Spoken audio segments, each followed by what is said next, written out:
안녕하세요. 최다은 변호사입니다. 많은 분들께서 오해를 하시는 부분이 있어서 그거에 대해서 한번 얘기를 해보려고 하는데요.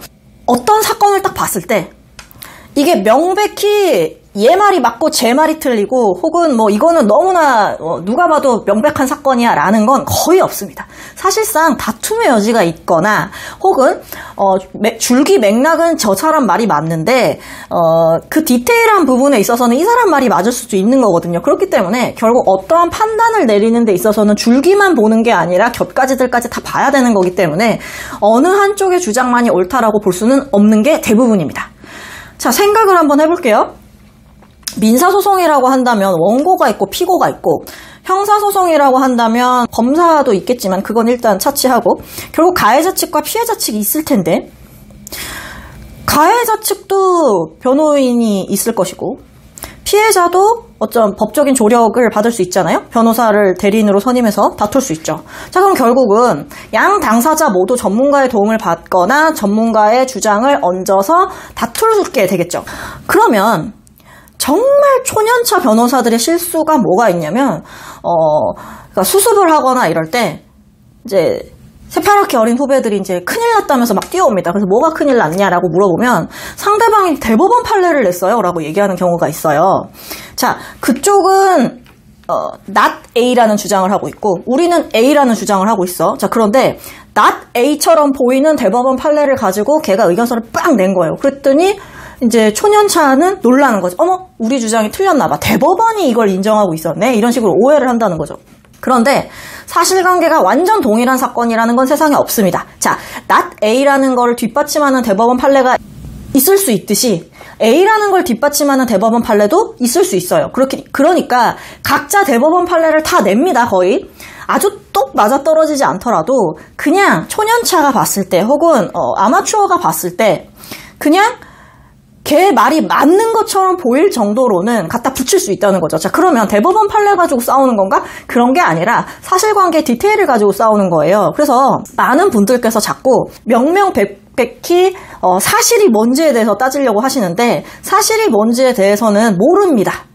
그거는 그 사람이 어떤 마음을 가지고 그런 행동을 했는지 결국 그게 판사가 봤을 때 받아들여질지 아닐지에 대해서는 양측 의견을 다 들어보고 양측이 제시하는 근거나 주변 정황이나 여러 가지를 따져보았을 때 어느 쪽이 좀 더 상식에 부합하거나 어느 쪽이 좀 더 객관적인 사실에 부합하는 얘기를 하는지를 면밀히 검토해서 판단을 하는 거기 때문에 어느 한쪽의 입장만 가지고 판단을 할 수는 없다는 거예요. 제가 다른 영상에서도 얘기를 한 바 있듯이. 그러면 만약에 하나의 진실이 있다라고 얘기를 한다면 자, 원고는 무조건 진실을 얘기해? 아니면 피해자는 무조건 진실을 얘기해? 그러면은 상대 측 대리인은 뭐 거짓말하는 사람인가요? 그렇지 않다는 거예요. 설령 이런 게 인정이 되더라도 이런 부분을 따지자면 저쪽에서 하는 말이 좀 틀렸다. 예를 들어서 뭐 원고나 피고가 싸우게 된다거나 했을 때 빌려준 돈이 7천인데 왜 그걸 안 갚아? 라고 한다면 이쪽은 빌려준 돈이 7천은 맞아. 그런데 그 중에서 얼마는 이미 변제한 게 있어. 라든지 아니면 그 중에 얼마는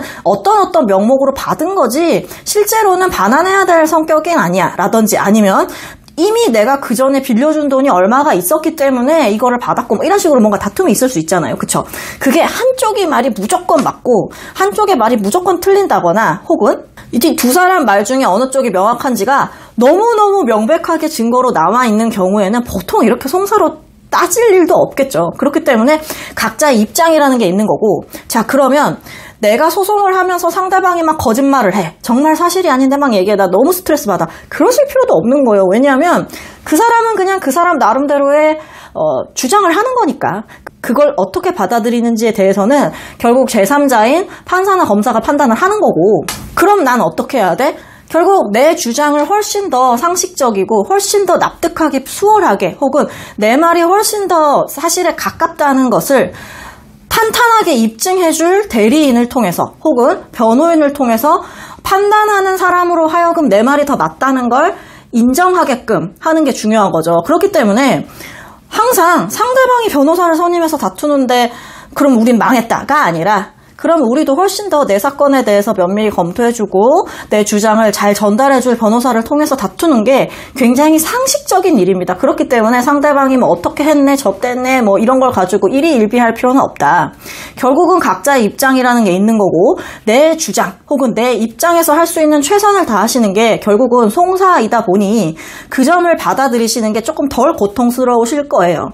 많은 분들이 이런 일을 당하면 나 이렇게 억울한 일 당했어. 너무 막 진짜 내가 무슨 죄를 지었길래 나한테 이런 일이 있지. 막 이런 식으로 생각을 하신다거나 아니 나는 남한테 해를 끼친 적 한 번 없이 열심히 살았는데 이게 뭐야 막 이렇게 억울해 하시면서 막 살이 뭐 5kg가 빠졌어요 10kg가 빠졌어요 하시는데 당연히 그렇겠죠. 당연히 그렇겠지만 이렇게 다툼이 되지 않을 거면 애초에 법원까지 오지 않았겠구나 라고 생각을 하시면서 조금 단단한 마음으로 그리고 굉장히 단호한 마음 그리고 철저하게 이거를 준비해야겠다라는 그런 마음가짐으로 사건을 대하시는 게 결국 본인을 위해 최선이라는 점 말씀드립니다.